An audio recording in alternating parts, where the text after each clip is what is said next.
Mike Romer, Associated Press. The 2017 NFL season will likely be remembered as one filled with parity and confusion.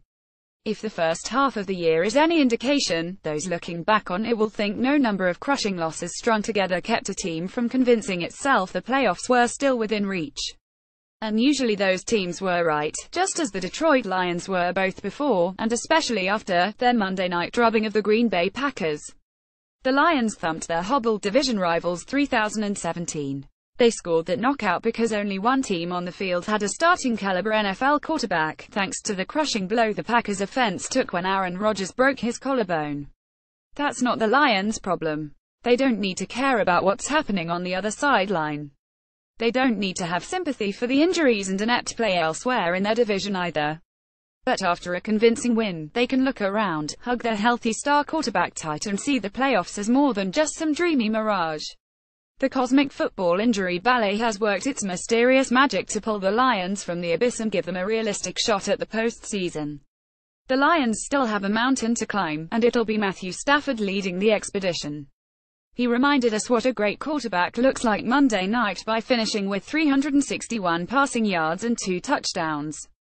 He also completed 78.8% of his pass attempts while averaging an incredible 10.9 yards per throw, both of which were easily single-game highs in 2017 for the signal caller. The Lions' offense had 2 wide receivers with 100-plus yards.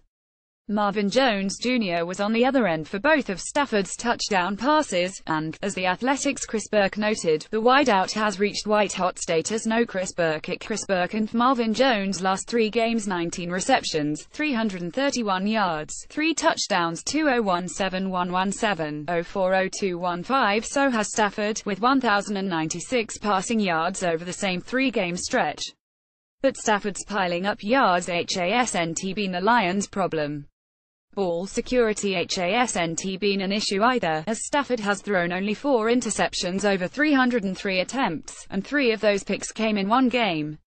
No, what put the Lions' playoff hopes on life support after 3 straight losses was a crack in the armor that's improved a bit recently, though it still might not be going away anytime soon. It also might not matter too much going forward. The Lions entered Week 9 with the league's 26th-ranked pass-blocking offensive line, per Football Outsiders. Stafford had taken 25 sacks through 7 games. That included an extra-strong dose of offensive crippling pain in the 3 straight games when he was sacked 5+ times. But now he's been sacked just 3 times since the Lions came out of their Week 7 bye, and only once Monday night by the Packers. Looking ahead, the Lions have 3 remaining games against defenses currently ranked 23rd or worse in sacks. That's one way in which their second-half schedule is inviting and the path to the playoffs is looking sunnier.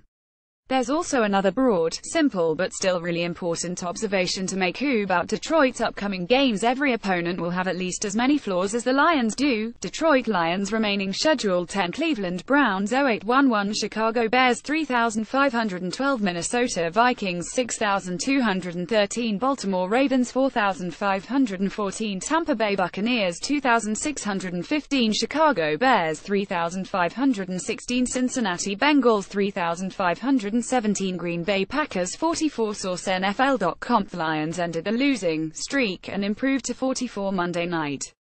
That might not sound impressive because, well, it usually isn't. The .500 mark is average by definition, and any team with that record at midseason is in the muddied middle. However, the Lions can surge ahead and break free from the blandness around them while using their dominant win over the Packers as the starting block. The 2017 season has been filled with teams splashing each other as they violently tread water and keep hope. What separates the Lions, though, is the ease that lies ahead both in the schedule, and more importantly, the division. The Lions have lost 3 games by 5 points or fewer and now are set to face just one team currently with a winning record. That team is the Vikings. The NFC North leaders Detroit beat 147 in Week 4. The Lions are still 2 games back of Minnesota. But they have an elusive weapon in a quarterback-starved division. They have Matthew Stafford. Aaron Rodgers has likely played his final snap for the Packers in 2017. There's a possibility he could return for Week 15, but that seems unlikely after he had screws inserted into his broken collarbone. Jeff Haynes, Associated Press. The Vikings, meanwhile, have turned to Case Keenum with uncertainty still looming around Sam Bradford. Keenum has hovered between fine and serviceable with his 6.9 yards per attempt and 88.8 passer rating. But there's always an imminent threat he could turn back into a pumpkin and revert to the quarterback who threw 11 interceptions in 2016 over 9 starts before being benched in favor of Jared Goff.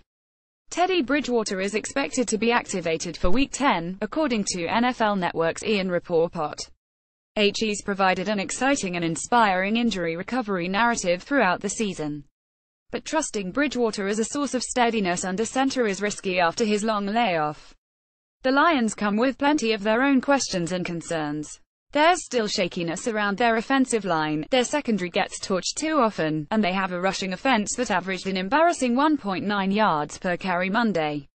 But what can separate them in their division, and in the wildcard race, is that none of those reasons to break into a cold sweat are tied to the most important position in football.